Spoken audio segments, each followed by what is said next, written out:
വീണ്ടും വരുന്നവനായ യേശുക്രിസ്തുവിൻ്റെ നാമത്തിൽ ഏവർക്കും സ്നേഹവന്ദനം. ഇന്നത്തെ വായന ഭാഗം ആവർത്തന പുസ്തകം 7 മുതൽ 10 വരെയുള്ള അധ്യായങ്ങളാകുന്നു. ഇന്നത്തെ ചിന്തയ്ക്കായി യോശുവയുടെ പുസ്തകം 10-ാം അധ്യായം. ഇസ്രായേലിലെ അധിനിവേശ കാലത്ത് യെരുശലേം ഭരിച്ചിരുന്ന രാജാവായിരുന്നു അദോനിസേദെക്ക്. എൻ്റെ ദൈവം നീതിമാൻ എന്നതാണ് അദോനിസേദെക്ക് എന്ന പേരിൻ്റെ അർത്ഥം. യോശുവ ഹായ് പട്ടണം പിടിച്ച് നിർമൂലമാക്കിയെന്നും അവൻ യെരിഹോവിനോടും അതിൻ്റെ രാജാവിനോടും ചെയ്തതുപോലെ തന്നെ ഹായ് പട്ടണത്തോടും ചെയ്തു എന്നും കേട്ടു.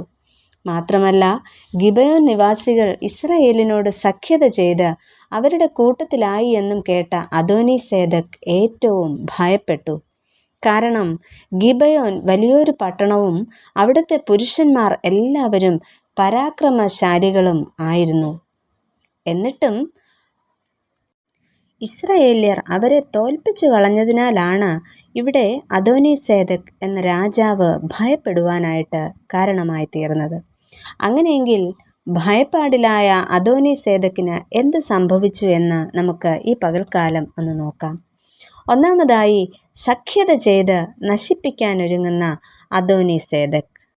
യോശുവയുടെ പുസ്തകം 10-ാം അധ്യായം 3-4 വാക്യങ്ങളിൽ ഇങ്ങനെ കാണുവാനായിട്ട് സാധിക്കുന്നു. ഭയപ്പാടിലായ അദോനിസേദെക്ക് രാജാവ് അവിടുത്തെ ഹെബ്രോൻ രാജാവായ ഹോഹാമിൻ്റെയും യർമൂത്ത് രാജാവായ പിരാമിൻ്റെയും ലാഖീഷ് രാജാവായ യാഹിയയുടെയും എഗ്ലോൻ രാജാവായ ദെബീരിൻ്റെയും അടുക്കൽ ആളയച്ചു.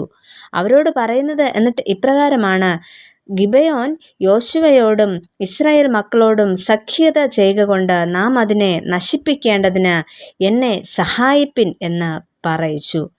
ഈ രാജാവിനെ, അതായത് അദോനിസേദെക്കിനെ സഹായിക്കുവാനായിട്ട് മറ്റ് രാജാക്കന്മാരുടെ സഖ്യത നേടുന്ന ഒരു വ്യക്തിയായിട്ടാണ് നമുക്ക് ഈ രാജാവിനെ കാണുവാനായിട്ട് സാധിക്കുന്നത്.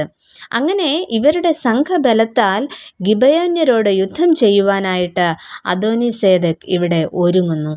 എന്നാൽ ഗിബയോന്യർക്ക് യോശുവയുടെയും ദൈവത്തിൻ്റെയും അനുഗ്രഹമുള്ളതിനാൽ സംഘബലത്തെയും കൂട്ടുകെട്ടിനെയും നശിപ്പിക്കുവാനായിട്ട് അവർക്ക് സാധിക്കുന്നു. യഹോവ അവർക്ക് ഉറപ്പ് നൽകുന്നു: അവരെ നിങ്ങൾ ഭയപ്പെടരുത്, ഞാൻ അവരെ നിന്റെ കയ്യിൽ ഏൽപ്പിച്ചിരിക്കുന്നു എന്ന് യോശുവയുടെ പുസ്തകം 10-ാം അധ്യായത്തിൽ 8-ാം വാക്യത്തിൽ നമ്മൾ കാണുന്നുണ്ട്.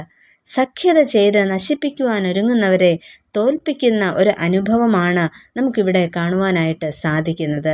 ലോകത്തിൻ്റെ ശക്തികളോ ആൾബലമോ ഒന്നുമല്ല, ദൈവത്തിൻ്റെ ശക്തിക്കാണ് അന്തിമമായ വിജയം ഉണ്ടാകുന്നത് എന്ന് ഈ വ്യക്തിയുടെ ജീവിതത്തിലൂടെ നമുക്ക് മനസ്സിലാക്കുവാനായിട്ട് സാധിക്കുന്നു.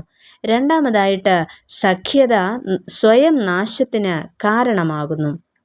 യഹോവ ഈ അമോര്യ രാജാക്കന്മാരെ ഇസ്രായേല്യരുടെ കയ്യിൽ ഏൽപ്പിച്ചു കൊടുക്കുന്നതായിട്ട് നമുക്ക് വായിക്കുവാനായിട്ട് സാധിക്കുന്നു. ആ ദിവസത്തിൻ്റെ പ്രത്യേകതയാണ് സൂര്യനും ചന്ദ്രനും ഒരേ ദിവസം നിശ്ചലമായി പോയത്. യോശുവയുടെ പുസ്തകം 10-ാം അധ്യായം 12-13 വാക്യങ്ങളിൽ നമുക്കത് വ്യക്തമായിട്ട് മനസ്സിലാക്കുവാനായിട്ട് സാധിക്കുന്നു. അമോര്യരെ ഇസ്രായേൽ മക്കളുടെ കയ്യിൽ ഏൽപ്പിച്ചു കൊടുത്ത ദിവസം യോശുവ യഹോവയോട് സംസാരിച്ചിട്ട് ഇസ്രായേൽ മക്കൾ കേൾക്കെ പറയുന്നുണ്ട്: സൂര്യ, നീ ഗിബയോനിലും ചന്ദ്ര, നീ അയ്യാലോൻ താഴ്വരയിലും നിൽക്ക എന്ന് പറയുന്നുണ്ട്. ഇങ്ങനെ സൂര്യൻ ആകാശമധ്യേ ഒരു ദിവസം മുഴുവൻ അസ്തമിക്കാതെ നിശ്ചലമായി നിന്നു എന്ന് നമുക്കിവിടെ വായിക്കുവാനായിട്ട് സാധിക്കുന്നു. അതിൻ്റെ അവസാനമോ, ഈ രാജാക്കന്മാരെ യഹോവ ഇസ്രായേലിൻ്റെ കയ്യിൽ ഏൽപ്പിച്ചു കൊടുക്കുന്നു.